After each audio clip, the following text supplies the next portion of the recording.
কোনোদিন এগুলো ওয়াজ শুনবেন না হয়তো বা, কারণ আমি জানি না এগুলো নিয়ে কতজন বাংলাদেশে ওয়াজ করে, আর আমি জানি না কেন করে না। আফসোস, সুদ ওই সময় ছিল, এই সময় আছে। ছোট করে নিয়ে আসছি আমি লেকচারটাকে। ওই সময় নারীর অবমাননা ছিল, এ সময় নাই। এ সময় বরং ওই সময়ের চেয়ে বেশি আছে। ওই সময় নারীকে তাও একটু শ্রদ্ধা করা হতো, এখন নারীকে বাজারের মার্কেটিং পণ্য বানানো হয়েছে। একটা স্যান্ডো গেঞ্জি কিনতে যাবেন, দেখবেন সেখানে মেয়ের ছবি। ওই যে ভিতরে একটা প্যান্ট পরি আমরা, আন্ডার প্যান্ট কিনতে যাবেন, সেখানে দেখবেন মেয়ের ছবি। টিভি, সিরিয়াল, মিডিয়া, নাটক, টেলিভিশন, এই শো ওই শো, দেখবেন নারীকে সব ন্যাংটা করে ছেড়ে দেওয়া হচ্ছে। ভাষাটা এইভাবেই বলতে হলো।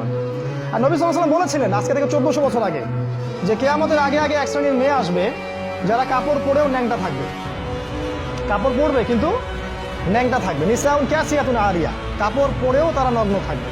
তিনি বলেছেন তারা নিজেরা আকৃষ্ট হবে, অন্যদেরকে আকৃষ্ট করবে। এরা জান্নাতে যাবে না, জান্নাতের কখনো গন্ধও পাবে না। আমাদের নবীজি বলেছিলেন যে দাজ্জাল, এর নাম শুনেছেন? দাজ্জাল আসবে সামনে মানুষের রূপে, অপেক্ষা করতে থাকে। তবে তার অনুসারীরা কিন্তু এখনই অ্যাক্টিভ। তিনি বলেছেন দাজ্জালের সবচেয়ে শেষ অনুসারী হবে এক শ্রেণীর মেয়ে যাদেরকে মুসলিমরা ঘরে বন্দি করে রাখতে পারবে না। বাপ, ভাই, স্বামী মিলে ঘরে রাখতে চাবে, তুমি ঘরে থাকো, পর্দায় থাকো, এরা বাঁধন ছিন্ন করে বের হয়ে চলে যাবে।